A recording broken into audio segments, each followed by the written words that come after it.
നമസ്കാരം, മലയാളി വാർത്തയിലേക്ക് സ്വാഗതം. AKG സെന്റർ ഭൂമി ഉടൻ തന്നെ അളന്ന് തിട്ടപ്പെടുത്തും. ഇപ്പോൾ അത്തരത്തിലൊരു നീക്കവുമായിട്ടാണ് സർവകലാശാല സിൻഡിക്കേറ്റ് രംഗത്തെത്തിയിരിക്കുന്നത്. വിശദമായി പറയാം. തിരുവനന്തപുരത്തെ CPM സംസ്ഥാന കമ്മിറ്റി ഓഫീസായ AKG സെന്റർ സ്ഥിതി ചെയ്യുന്ന ഭൂമി കേരള സർവകലാശാലയുടെ ഉടമസ്ഥതയിലുള്ളതാണെന്നും അത് പാർട്ടി അനധികൃതമായി കയ്യേറിയതാണെന്നുമുള്ള ഗുരുതരമായ വിവാദങ്ങളാണ് നിലനിൽക്കുന്നത്. 2026 ജൂലൈയിൽ കേരള സർവകലാശാല സിൻഡിക്കേറ്റ് തങ്ങളുടെ മുഴുവൻ ഭൂമിയും അളന്ന് തിട്ടപ്പെടുത്താനെടുത്ത സുപ്രധാന തീരുമാനത്തോടെയാണ് ഈ വിവാദം വീണ്ടും സജീവമായത്. AKG സെന്റർ ഭൂമി കയ്യേറ്റ വിവാദങ്ങൾക്കിടയിലാണ് നിർണായക നീക്കവുമായി കേരള സർവകലാശാല സിൻഡിക്കേറ്റ് രംഗത്ത് വരുന്നത്. സർവകലാശാലയുടെ ഉടമസ്ഥതയിലുള്ള മുഴുവൻ ഭൂമിയും അടിയന്തരമായി അളന്ന് തിട്ടപ്പെടുത്താൻ സിൻഡിക്കേറ്റ് യോഗം തീരുമാനിച്ചു. സർവകലാശാല ഭൂമിയിൽ പലയിടത്തും അനധികൃത കയ്യേറ്റങ്ങൾ നടന്നിട്ടുള്ളതായി ശ്രദ്ധയിൽപ്പെട്ട സാഹചര്യത്തിലാണ് ഈ കർശന നടപടി എന്നാണ് അധികൃതരുടെ വിശദീകരണം. ഈ നിയമ പോരാട്ടം നടത്തുന്ന സേവ് യൂണിവേഴ്സിറ്റി ക്യാമ്പയിൻ കമ്മിറ്റി നേതാവ് കൂടിയായ സിൻഡിക്കേറ്റ് അംഗം RS ശശികുമാറാണ് യോഗത്തിൽ ഈ നിർദ്ദേശം വെച്ചത്. CPM അംഗങ്ങൾ ഉൾപ്പെടെ ആരും എതിർത്തില്ല. ഭരണമാറ്റത്തെ തുടർന്ന് സിൻഡിക്കേറ്റ് പുനഃസംഘടിപ്പിച്ചതോടെ UDFനാണ് മുൻതൂക്കം. AKG പഠന ഗവേഷണ കേന്ദ്രം സ്ഥിതി ചെയ്യുന്ന 15 സെന്റ് ഭൂമി കേരള സർവകലാശാലയുടേതാണെന്നും ഇത് CPM അനധികൃതമായി കയ്യേറിയതാണെന്നും കാണിച്ച് സർവകലാശാല മുൻ ജോയിന്റ് രജിസ്ട്രാർ RS ശശികുമാർ നേരത്തെ ഹൈക്കോടതിയിൽ ഹർജി നൽകിയിരുന്നു. AKG സെന്ററിനോട് ചേർന്നുള്ള പുറമ്പോക്ക് ഭൂമിയും സർവകലാശാലയുടെ സ്ഥലവും ഉൾപ്പെടെ ആകെ 55 സെന്റോളം ഭൂമി ഇത്തരത്തിൽ കയ്യേറിയിട്ടുണ്ടെന്നും ഇത് അടിയന്തരമായി ഒഴിപ്പിക്കണമെന്നുമാണ് ഹൈക്കോടതിയിലുള്ള ഹർജിയിലെ പ്രധാന ആവശ്യം.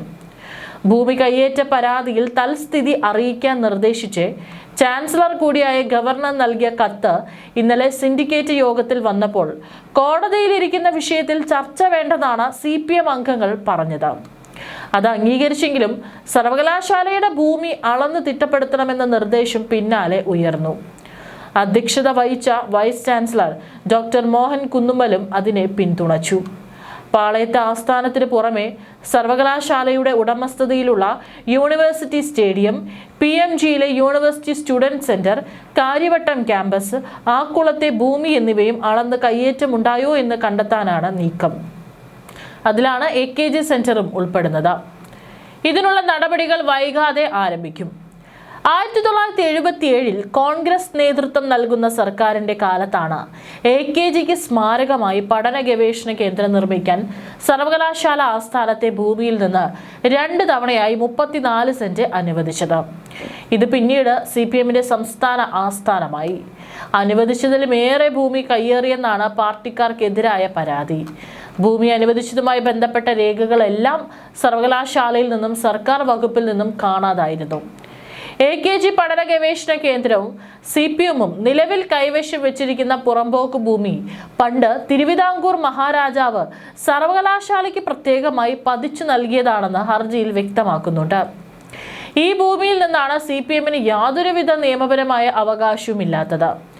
സർവകലാശാലയാണ് ഈ ഭൂമി പാർട്ടിക്ക് വിട്ടുകൊടുത്തതെങ്കിൽ അതുമായി ബന്ധപ്പെട്ട ഉത്തരവുകൾ ഹാജരാക്കാനാണ് കോടതി നിർദ്ദേശിക്കണമെന്നും ആ ഉത്തരവ് റദ്ദാക്കി അനധികൃത കയ്യേറ്റം പൂർണ്ണമായും ഒഴിപ്പിക്കാൻ നടപടി ഉണ്ടാകണമെന്നും ഹർജിയിൽ ആവശ്യപ്പെടുന്നത്. ഈ നിയമ പോരാട്ടം ശക്തമാകുന്നതിനിടെയാണ് സർവകലാശാല ഭൂമി മുഴുവൻ അളക്കാൻ സിൻഡിക്കേറ്റ് ഇപ്പോൾ തീരുമാനിച്ചിരിക്കുന്നത്. അടുത്ത കാലത്ത് AKG സെന്റർ ഇതിന് സമീപം നിർമ്മിച്ച പുതിയ വമ്പൻ കെട്ടിടത്തിലേക്ക് മാറ്റിയിരുന്നു. VD സതീശൻ സർക്കാർ അധികാരത്തിലെത്തിയ ശേഷം പുതിയ അംഗങ്ങളെ നിയമിച്ചതോടെയാണ് സിൻഡിക്കേറ്റിൽ UDFന് ഭൂരിപക്ഷമായത്. ഭൂമി അനുവദിച്ചതുമായി ബന്ധപ്പെട്ട ഫയൽ ആർക്കൈവ്സിൽ ഇല്ലെന്ന് വിവരാവകാശ രേഖയും പുറത്തു വന്നിരുന്നു.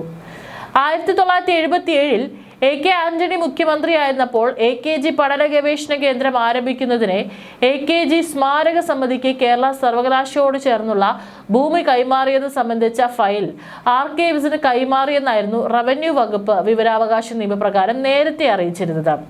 ഈ ആർക്കൈവ്സ് എന്ന് പറഞ്ഞാൽ ചരിത്രപരമോ സാംസ്കാരികമോ ഔദ്യോഗികമോ ആയ പ്രാധാന്യമുള്ള പഴയ രേഖകളും വിവരങ്ങളും ദീർഘകാലത്തേക്ക് സുരക്ഷിതമായി സൂക്ഷിച്ചു വെക്കുന്ന സ്ഥലത്തെയോ ഡിജിറ്റൽ സംവിധാനത്തെയോ ആർക്കൈവ്സ് എന്ന് വിളിക്കുന്നത്.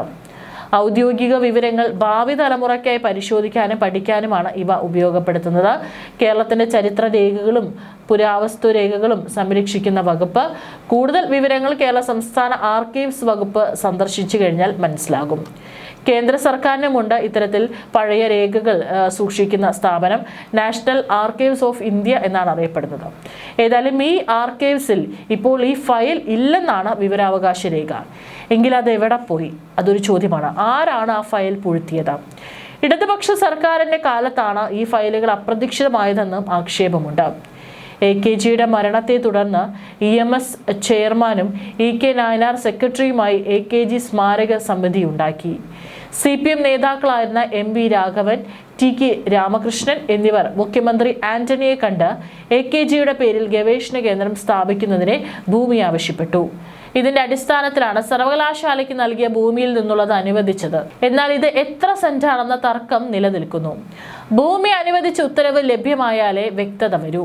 പിന്നീട് കേരള സർവകലാശാലയിൽ നിന്ന് 15 സെന്റർ കൂടി ഗിഫ്റ്റായി പുതുതായി രൂപവൽക്കരിച്ച AKG ട്രസ്റ്റിന്റെ പേരിൽ നൽകിയെന്നാണ് രേഖ. സർക്കാർ വക ഭൂമി സർവകലാശാലയ്ക്ക് മറ്റേതെങ്കിലും സ്ഥാപനത്തിന് ഇത്തരത്തിൽ നൽകാനാകില്ലെന്നാണ് വാദം.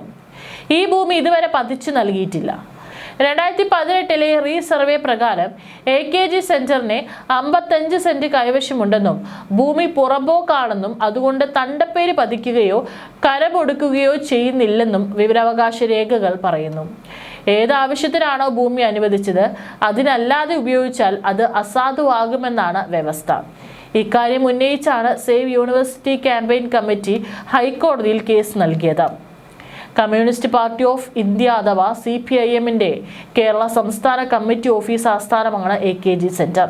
തിരുവനന്തപുരം നഗരത്തിലെ പാളയത്തിന് സമീപമാണ് ഇത് സ്ഥിതി ചെയ്യുന്നത്. ഇന്ത്യൻ കമ്മ്യൂണിസ്റ്റ് പ്രസ്ഥാനത്തിന്റെ പ്രമുഖ നേതാവായിരുന്ന AK ഗോപാലന്റെ സ്മരണാർത്ഥമാണ് ഈ കേന്ദ്രത്തിന് AKG സെന്റർ എന്ന പേര് നൽകിയിരിക്കുന്നത്. 2025 ഏപ്രിലിൽ മുഖ്യമന്ത്രി പിണറായി വിജയൻ AKG സെന്ററിന്റെ പുതിയ 9 നിലകളിലുള്ള ആധുനിക മന്ദിരം ഉദ്ഘാടനം ചെയ്തു. പാർട്ടി സംസ്ഥാന കമ്മിറ്റി ഓഫീസുകൾ, പൊളിറ്റ് ബ്യൂറോ, സെൻട്രൽ കമ്മിറ്റി അംഗങ്ങൾക്കുള്ള മുറികൾ, പ്രസ് കോൺഫറൻസ് ഹാൾ, സ്റ്റുഡിയോ, ഭൂഗർഭ പാർക്കിംഗ് സൗകര്യം എന്നിവ ഈ പുതിയ കെട്ടിടത്തിലുണ്ട്. പുതിയ മന്ദിരം വന്നതോടെ പഴയ AKG സെന്റർ മന്ദിരം പൂർണ്ണമായും സാമൂഹിക രാഷ്ട്രീയ വിഷയങ്ങളിൽ പഠനവും ഗവേഷണവും നടത്തുന്നതിനുള്ള ഒരു AKG പഠന ഗവേഷണ കേന്ദ്രമായി മാറ്റിയിരിക്കുന്നു.